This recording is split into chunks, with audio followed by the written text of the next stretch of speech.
ನಮಸ್ತೆ ಎಲ್ಲರಿಗೂ. Welcome to my channel Vedika Nayana conscious eyes. Actually ಇವತ್ತು ನಾನು ತುಂಬಾನೇ ಒಂದು ಪವರ್ಫುಲ್ ಆಗಿರುವಂತ ಸಿಂಬಲ್ ಬಗ್ಗೆ ತಗೊಂಡು ಬಂದಿದ್ದೀನಿ ಟಾಪಿಕ್ನ.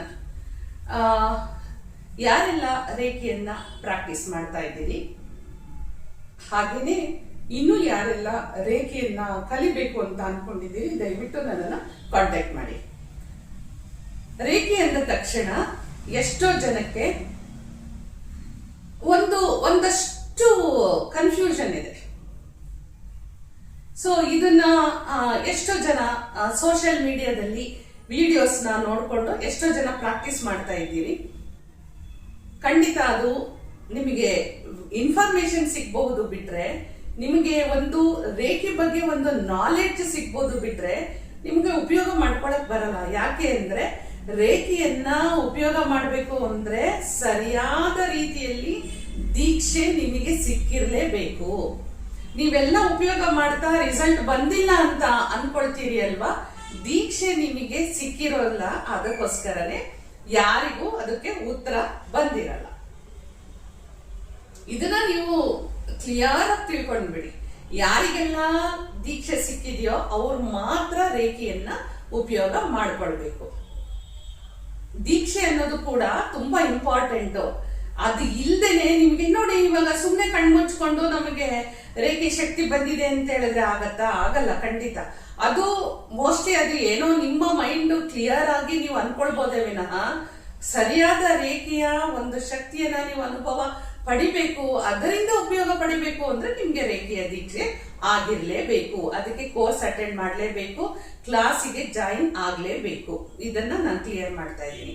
ಇಲ್ಲಿ ನಾನು ತಗೊಂಡಿರುವಂತ ಒಂದು ಸಿಂಬಲ್ ಏನಿದೆಯಲ್ವಾ, ಇದು ಮಾನಸಿಕ ಹಾಗೂ ಭಾವನಾತ್ಮಕಕ್ಕೆ ಸಂಬಂಧಪಟ್ಟಂತ ಸಿಂಬಲ್. ಇದು ಯಾವುದಕ್ಕೆ ಅಂದ್ರೆ ಮಾನಸಿಕ ಹಾಗೂ ಭಾವನಾತ್ಮಕಕ್ಕೆ ಸಂಬಂಧಪಟ್ಟಂತ ಸಿಂಬಲ್ ಅನ್ನ ನಾನು ತಗೊಂಡಿದ್ದೀನಿ. ನೋಡಿ, ನಮ್ಮ ಈ ರೇಖಿ ಕ್ಲಾಸ್ಗಳಲ್ಲಿ ಈ ಒಂದು ಸಿಂಬಲ್ ಅನ್ನ ಉಪಯೋಗ ಮಾಡಿಕೊಂಡು ಸಾಕಷ್ಟು ಮಾನಸಿಕ ಕಾಯಿಲೆಗಳಿಂದ ಈಚೆ ಬಂದಿದ್ದಾರೆ. ಡಿಪ್ರೆಷನ್, ಆಂಗ್ಸೈಟಿ, ಬೈಪೋಲಾರ್ ಡಿಸಾರ್ಡರ್ ಅಂತ, ಸ್ಲೀಪಿಂಗ್ ಡಿಸಾರ್ಡರ್ ಇರ್ಬೋದು, ಲೋನ್ಲಿನೆಸ್ಸು, ಇದೆಲ್ಲ ಒಂಥರ ಫಿಯರ್, ಫೋಬಿಯಾ, ಇದೆಲ್ಲ ಸಾಕಷ್ಟು ವಿಚಾರಗಳಿಂದ ರೇಖೆಯ ದೀಕ್ಷೆಯನ್ನ ತಗೊಂಡು ನಾವು ಏನು ಹೋಮ್ವರ್ಕ್ ತರ ಅವರಿಗೆ ಕೊಟ್ಟಿರ್ತೀವಿ ಅಲ್ವಾ, ಅದನ್ನ ಮಾಡ್ಕೊಂಡ ನಂತರ ಅವರಿಗೆ ಉತ್ತರ ಸಾಕಷ್ಟು ರಿಸಲ್ಟ್ಗಳು ಬಂದಿದೆ. ಈಗ ಬಂದಿರುವಾಗ ನಾನು ಇಲ್ಲಿ ಏನು ನಿಮ್ಗೆ ಒಂದು ಮೆಸೇಜ್ ಅನ್ನ ಕೊಡ್ತಾ ಇದ್ದೀನಿ ಅಂತ ಹೇಳಿದ್ರೆ, ರೇಖೆಯನ್ನ ಯಾರೆಲ್ಲ ಪ್ರಾಕ್ಟೀಸ್ ಮಾಡ್ತಾ ಇದ್ದೀರೋ ನೀವು ಪ್ರಾಕ್ಟೀಸ್ ಮಾಡಿ. ಯಾಕೆ ಅಂದ್ರೆ ಇದರಲ್ಲಿ ನಿಮಗೆ ನಾನು ಇವತ್ತು ತಗೊಂಡ್ ಬಂದಿರೋ ಸಿಂಬಲ್ ಅಲ್ಲಿ ಏನು ಅಂತ ಹೇಳಿದ್ರೆ, ನಾನು ಮೆಂಟಲ್ ಅಂಡ್ ಎಮೋಷನಲ್ ಅಂತ ತಗೊಂಡಿದ್ದೀನಿ. ಅಂದ್ರೆ ಭಾವನಾತ್ಮಕವಾಗಿ, ಮಾನಸಿಕವಾಗಿ ಈ ಸಿಂಬಲ್ ಕೆಲಸ ಮಾಡುತ್ತೆ. ಅಂದ್ರೆ ಯಾವುದೇ ಒಂದು ಸಂಬಂಧಗಳಲ್ಲಿ ಬಿರುಕು ಬಿಟ್ಟಿದ್ರೆ, ಹಸ್ಬೆಂಡ್ ಅಂಡ್ ವೈಫ್ ರಿಲೇಶನ್ಶಿಪ್ ಅಂತಾನೆ ತಗೊಳ್ಳಿ, ಅತ್ತೆ ಮಾವನ ರಿಲೇಶನ್ಶಿಪ್, ಅತ್ತೆ ಸೊಸೆಯ ರಿಲೇಶನ್ಶಿಪ್, ಮಾವ ಅಳಿಯನ ರಿಲೇಶನ್ಶಿಪ್, ಅಣ್ಣ ತಮ್ಮಂದ್ರ, ಅಕ್ಕ ತಂಗಿಯಂದ್ರ ರಿಲೇಶನ್ಶಿಪ್, ಯಾವುದೇ ಒಂದು, ಅಥವಾ ನಿಮ್ಮ ಕಾಲೇಜಲ್ಲಿ ಪಿಯರ್ ಫ್ರೆಂಡ್ಸ್ ಗಳಿರ್ಬಹುದು, ಕೊಲೀಗ್ಸ್, ನೈಬರ್ಸ್, ಯಾರು ಎಲ್ಲಿ ಬೇಕಾದ್ರೂ ನಿಮಗೆ ಎಲ್ಲೋ ಒಂದು ಕಡೆಗೆ ಕಿಟಿಕಿಟಿ ಆಗ್ತಾ ಇದೆ. ನನ್ನ ಬಾಸ್ ಕಡೆಯಿಂದ ನನಗೇನೋ ಕಿಟಿಕಿಟಿ ಆಗ್ತಾ ಇದೆ, ಸಬಾರ್ಡಿನೇಟ್ ಇಂದ, ಕೊಲೀಗ್ಸ್ ಗಳಿಂದ ನನಗೆ ಮನಸ್ಸಿಗೆ ಕಿರಿಕಿರಿ ಅನಿಸ್ತಾ ಇದೆ. ಇದೆಲ್ಲ ಒಂದು ವಿಚಾರಕ್ಕೆ ನಿಮಗೆ ರೇಖೆಯ ಈ ಒಂದು ಸಿಂಬಲ್ ತುಂಬಾನೇ ಉಪಯೋಗ ಆಗುತ್ತೆ. ಸೊ ಈ ಒಂದು ಸಿಂಬಲ್, ಹಾಗೆ ಎಷ್ಟೋ ಜನ ಎಂಗೇಜ್ಮೆಂಟ್ ಆಗಿರುತ್ತೆ, ಮದುವೆ ಮಾಡ್ಕೊಳ್ಳೋ ಅಷ್ಟೊತ್ತಿಗೆ ಸಾಕಷ್ಟು ಮಿಸ್ಅಂಡರ್ಸ್ಟ್ಯಾಂಡಿಂಗ್ ಬಂದಿರುತ್ತೆ. ಆ ಮಿಸ್ಅಂಡರ್ಸ್ಟ್ಯಾಂಡಿಂಗ್ ನ ಕ್ಲಿಯರ್ ಮಾಡ್ಲಿಕ್ಕೂ ಕೂಡ ಈ ಸಿಂಬಲ್ ಅನ್ನ ಉಪಯೋಗ ಮಾಡ್ಕೊಳ್ಳಿ. ಇವತ್ತಂತೂ ಯಂಗ್ಸ್ಟರ್ಸಿಗೆ ಬಾಯ್ ಫ್ರೆಂಡ್ ಬೇಕೇ ಬೇಕು, ಗರ್ಲ್ ಫ್ರೆಂಡ್ ಬೇಕೇ ಬೇಕು. ಆದ್ರೆ ಜೆನ್ಯೂನ್ ಆಗಿ ಯಾರಾದ್ರೂ ಇದಾರಾ ಇಲ್ವಾ ಅಂತ ನೋಡ್ಕೊಳ್ಳಿಕ್ಕೂ ಕೂಡ ರೇಖಿ ಹೆಲ್ಪ್ ಆಗುತ್ತೆ.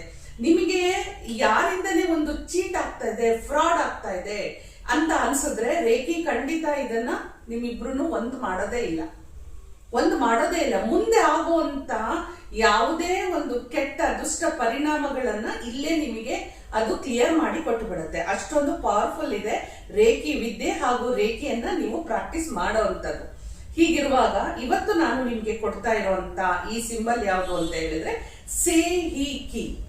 ಈ ಸೇಹಿಕಿ ಸಿಂಬಲ್ ಏನ್ ಮಾಡುತ್ತೆ ಅಂತ ಹೇಳಿದ್ರೆ, ನಿಮ್ಗೆ ದೀಕ್ಷೆ ಆಗಿರುತ್ತೆ, ಇದನ್ನ ದೀಕ್ಷೆ ಮುಖಾಂತರ ಈ ಸಿಂಬಲ್ ನಿಮಗೆ ಕೊಟ್ಟಿರ್ತಾರೆ. ಇದು ನಿಮ್ಗೆ ಈ ಸಿಂಬಲ್ ನಿಮ್ಗೆ ವರ್ಕ್ ಆಗುತ್ತೆ. ಸೊ ಹಾಗಿದ್ರೆ ಈ ಸಿಂಬಲ್ ಅನ್ನ ಇಟ್ಕೊಂಡು ಈಗ ಇಷ್ಟೊತ್ತು ನಾನು ಹೇಳಿರೋಂತ ಎಲ್ಲ ಸಮಸ್ಯೆಗಳನ್ನ ನೀವು ಹೀಲ್ ಮಾಡ್ಕೊಳ್ಬಹುದು. ಇದು ನೋಡಿ, ಈ ಸಮಸ್ಯೆಗಳ ಹೀಲ್ ಅಂದ್ರೆ ಈಗ ಎಷ್ಟೋ ಸತಿ ಈ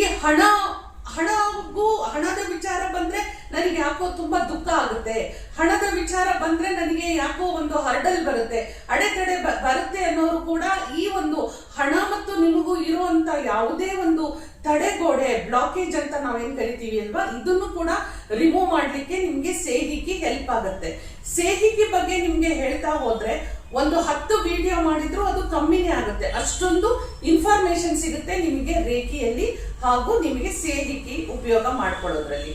ಹಾಗಿದ್ರೆ ಬನ್ನಿ, ಹೇಗ್ ಮಾಡ್ಕೋಬೇಕು, ಯಾರಿಗೆಲ್ಲ ರೇಖಿಯನ್ನ ಕಲ್ತಿದ್ದೀರೋ, ದೀಕ್ಷೆ ಮುಖಾಂತರ ನಿಮಗೆ ರೇಖಿ ಒಂದು ಸಿಕ್ಕಿದ್ಯೋ ಅವ್ರೇನ್ ಮಾಡ್ಬೇಕು, ಈ ಒಂದು ವಿಚಾರವಾಗಿ ಎಷ್ಟೋ ಜನ ಏನ್ ಮಾಡ್ತಾರೆ, ರೇಖಿ ಕಲ್ತ್ಕೊಂಡಿದೀವಿ, ನಮ್ಗೆ ಇನ್ನು ಪ್ರಾಬ್ಲಮ್ ಸಾಲ್ವ್ ಆಗಿಲ್ಲ ಅಂತ.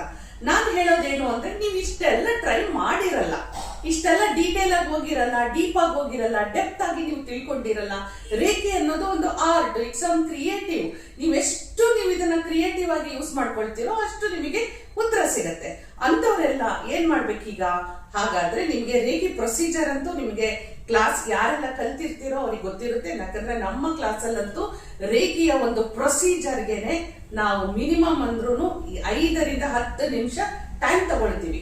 ಆ ರೇಖಿ ಪ್ರೊಸೀಜರ್ ಅನ್ನ ಮಾಡಿ ನಿಮ್ಮನ್ನ ನೀವು, ಅಂದ್ರೆ ಯಾರೆಲ್ಲ ರೇಖೆಯನ್ನ ಕಲ್ತ್ಕೊಂಡಿದ್ದೀರೋ ಅವರು ಮೊದಲು ನಿಮ್ಮ ಸಮಸ್ಯೆ ಏನು, ಅಂದ್ರೆ ಪ್ರಾಬ್ಲಮ್ ಏನು, ಯಾವ ಪ್ರಾಬ್ಲಮ್ ಅನ್ನ ನಾನು ಸಾಲ್ವ್ ಮಾಡ್ಕೊಳ್ಬೇಕಾಗಿದೆ ಅಂತ ಮೈಂಡಿಗೆ ನೀವು ತಗೊಂಡು, ಅದಕ್ಕೋಸ್ಕರ ನೀವು ನಿಮ್ಮನ್ನ ನೀವು ಒಂದು ಸಮಯವನ್ನು ಕೊಟ್ಟು ಒಂದು ಜಾಗದಲ್ಲಿ ಕೂಲ್ ಆಗಿ ಕಾಮ್ ಆಗಿ ಕುತ್ಕೊಂಡು ಮೊದಲು ನಿಮ್ಮ ಮೆಂಟಲಿ ಇದ್ದಂತ ಏನೇನೆಲ್ಲ ಮನಸ್ಸಿನಲ್ಲಿ ತಳಮಳಗಳು ಇರುತ್ತೆ, ಗಾಬರಿಗಳಿರುತ್ತೆ, ಆತಂಕಗಳಿರುತ್ತೆ, ಅದು ಎಲ್ಲವನ್ನು ಕೂಲಾಗಿ ಮಾಡ್ಕೊಳ್ಳಿಕ್ಕೆ ಬ್ರೀದಿಂಗ್ ಒಂದು 3-4 ಸತಿ ಬ್ರೀದಿಂಗ್ ಎಕ್ಸರ್ಸೈಸ್ ಮಾಡಿ, ನಂತರ ರೇಖೆಯನ್ನ ಚಾನಲೈಸ್ ಮಾಡಿಕೊಂಡು ರೇಖೆಯ ಪ್ರೊಸೀಜರ್ ಮಾಡಿಕೊಂಡು ನಿಮಗೆ ಯಾರಿಂದ ಸಮಸ್ಯೆ ಇದೆ. ಈಗ ನಾನು ತಗೊಂಡಿರೋಂಥದ್ದು husband and wife relationship problem ಅಂತ ತಗೊಳ್ಳಿ.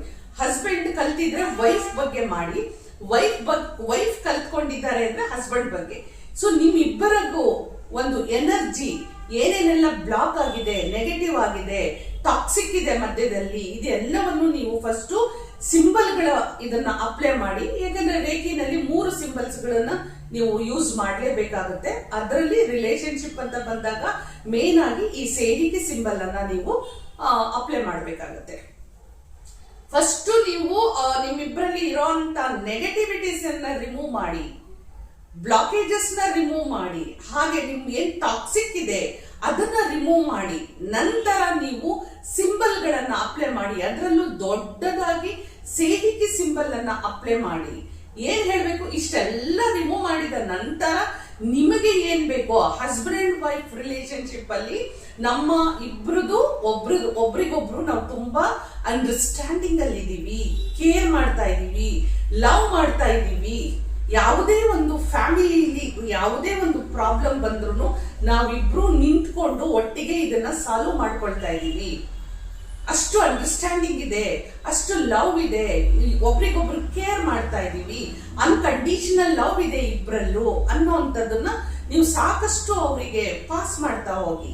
ನಾನು ಆಗ್ಲೇ ಹೇಳಿದಾಗೆ ಹಸ್ಬೆಂಡ್ಗೆ ರೇಖೆ ಕಲ್ತಿದ್ದಾರೆ, ವೈಫ್ ಬಗ್ಗೆ ನೀವು ಅಂದ್ರೆ ಅವ್ರು ಮಾಡ್ಬೋದು, ವೈಫ್ ರೇಖೆ ಕಲ್ತಿದ್ದಾರೆ ಹಸ್ಬೆಂಡಿಗೆ ಅಂದ್ರೆ ಅವ್ರು ಮಾಡ್ಬೋದು. ಈ ತರ ನೀವು ನಿಮ್ಮ ಮಧ್ಯೆ ಇರುವಂತ ರಿಲೇಶನ್ಶಿಪ್ ಪ್ರಾಬ್ಲಮ್ ನ ಹೀಲ್ ಮಾಡ್ಕೊಳ್ಳಿ. ಆದಷ್ಟು ನೀವು ಈ ನೆಗೆಟಿವಿಟೀಸ್ ಇಂದ ನೀವು ಇದನ್ನ ಎಷ್ಟು ರಿಮೂವ್ ಮಾಡ್ತಿರೋ, ಆ ಜಾಗದಲ್ಲಿ ಸಿಸ್ಟಮ್ಯಾಟಿಕ್ ಡಿಸೆನ್ಸಿಟೈಸ್ ಮಾಡ್ಕೊಳ್ತಿರೋ, ಆಗ ನೀವು ಒಂದು ಎನರ್ಜಿಯನ್ನ ಫಿಲ್ ಮಾಡ್ಕೊಳ್ತಿರೋ, ಆ ಡಿಕ್ಲೇಟರ್ ಮಾಡಿರುವಂತ ಜಾಗದಲ್ಲಿ ಎನರ್ಜಿಯನ್ನ ಫಿಲ್ ಮಾಡ್ತಾ ಹೋಗ್ತೀರಲ್ವಾ, ಅಲ್ಲಿ ನಿಮಗೆ ರೇಖೆಯಿಂದ ಟ್ರೆಮೆಂಡಸ್ ರಿಸಲ್ಟ್ ಬರುತ್ತೆ. ಇದಕ್ಕೂ ಕೂಡ ನಾನು ಹೇಳ್ತೀನಿ, ಒಂದೇ ದಿವಸನ ಖಂಡಿತ ಇಲ್ಲ, ನಿಮಗೆ ಒಂದು ದಿವಸ ಮಾಡಿದೀನಿ ರಿಸಲ್ಟ್ ಬಂತ ಬರ್ಲಿಲ್ಲ ಇವೆಲ್ಲ ಎಕ್ಸ್ಪೆಕ್ಟ್ ಮಾಡಬೇಡಿ. ಕಂಟಿನ್ಯೂಷನ್ ಆಗಿ 3-4 ಟೈಮ್ಸ್ ಮಾಡ್ತಾ ಹೋಗಿ ಅವರಲ್ಲಿ ಬದಲಾವಣೆ ಪರಿವರ್ತನೆಯನ್ನ ನೀವು ನೋಡ್ತಾ ಹೋಗ್ತೀರಿ. ಯಾವುದೇ ಒಂದು ರಿಲೇಶನ್ಶಿಪ್ ಅಲ್ಲಿ ಫಸ್ಟ್ ನಾವು ರಿಮೂವ್ ಮಾಡ್ಬೇಕಾಗಿರೋದು ಅವರಲ್ಲಿರುವಂತ ಡೌಟ್ಸ್ ಗಳನ್ನ, ಕನ್ಫ್ಯೂಷನ್ಸ್ ನ, ಆ ಕೋಪ ತಾಪ ಇರೋಂತ ಅವಮಾನ ಅಪಮಾನಗಳ ಅಂದ್ರೆ ಇದೆಲ್ಲದನ್ನು ನಾವು ನೆಗೆಟಿವ್ ಅಂತ ಕರಿತೀವಿ. ಅದನ್ನ ನೀವು ಕ್ಲೆನ್ಸ್ ಮಾಡಿ ಮಾಡಿ ಮಾಡಿ ಮಾಡಿ ನಂತರ ನಿಮಗೆ ರಿಲೇಶನ್ಶಿಪ್ ಅಲ್ಲಿ ಅದು ಬಾಂಡ್ ಆಗೋ ಅಂತದ್ದು, ಆ ಒಂದು ರ್ಯಾಪೋ ಬಿಲ್ಡ್ ಆಗೋ ಅಂತದ್ದು, ಅಲ್ಲಿವರೆಗೂ ಇದು ಆಗಲ್ಲ. ಸೊ ನೀವು ಮಾಡ್ಬೇಕಾದ್ರೂ ಕೂಡ ನಿಮ್ಮ ಮೈಂಡ್ ಅನ್ಕಂಡೀಷನಲ್ ಆಗಿ ಇದು ವರ್ಕ್ ಆಗ್ಬೇಕಾಗತ್ತೆ. ಸೊ ಇದು ತುಂಬಾನೇ ಪವರ್ಫುಲ್ ಆಗಿರುವಂತ ಸಿಂಬಲ್. ತುಂಬಾನೇ ಇದು ನಾನು ಎಕ್ಸಾಂಪಲ್ ಆಗಿ ಹಸ್ಬೆಂಡ್ ವೈಫ್ ತಗೊಂಡಿದ್ದೀನಿ. ನಿಮಗೆ ಯಾರಿಂದ ಈ ಒಂದು ರಿಲೇಶನ್ಶಿಪ್ ಅಲ್ಲಿ ಪ್ರಾಬ್ಲಮ್ ಇದೆ, ಇದೇ ಮೆಥಡ್ ಅಲ್ಲಿ ನೀವು ಇದನ್ನ ಕ್ಲಿಯರ್ ಮಾಡ್ತಾ ಹೋಗಿ. ಸಿಹಿಕಿ ತುಂಬಾ ಪವರ್ಫುಲ್ ಆಗಿರುವಂತ ಮಾನಸಿಕ ಹಾಗೂ ಭಾವನಾತ್ಮಕ ಸಂಬಂಧಪಟ್ಟಂತ ಸಿಂಬಲ್ ನ ಎಷ್ಟು ಬೇಗ ಇದನ್ನ ಯೂಸ್ ಮಾಡ್ಕೊಳ್ತೀರೋ ಅಷ್ಟು ಬೇಗ ನಿಮ್ಮ ಸಂಬಂಧಗಳು ಗಟ್ಟಿಯಾಗುತ್ತೆ. ಮುಂದೆ ಮತ್ತೊಂದು ಇಂಟ್ರೆಸ್ಟಿಂಗ್ ಆಗಿರುವಂತ ಟಾಪಿಕ್ ನ ತಗೊಂಡ್ ಬರ್ತೀನಿ. ಸೊ ಎಲ್ಲರೂ ನನ್ನನ್ನ ಎಷ್ಟು ಲವ್ ಮಾಡ್ತಾ ಇದ್ದೀರಿ, ಲೈಕ್ ಮಾಡ್ತಾ ಇದ್ದೀರಿ ಅನ್ನೋದಕ್ಕೆ ನನಗೆ ನೀವು ಕೊಡ್ಬೇಕಾಗಿರೋದು ಲೈಕಿಂಗ್ಸ್ ಅಲ್ವಾ, ಮಾಡ್ಬೇಕಾಗಿರೋದು ಕಮೆಂಟ್ಸ್. ಹಾಗಾದ್ರೆ ಹೋಗ್ಬರಲ್ಲ, ಮತ್ತೊಂದು ಹೊಸ ವಿಡಿಯೋನ ತಗೊಂಡ್ ಬರ್ತಾ ಇದ್ದೀನಿ. ಅಲ್ಲಿವರೆಗೂ ನಮಸ್ಕಾರ.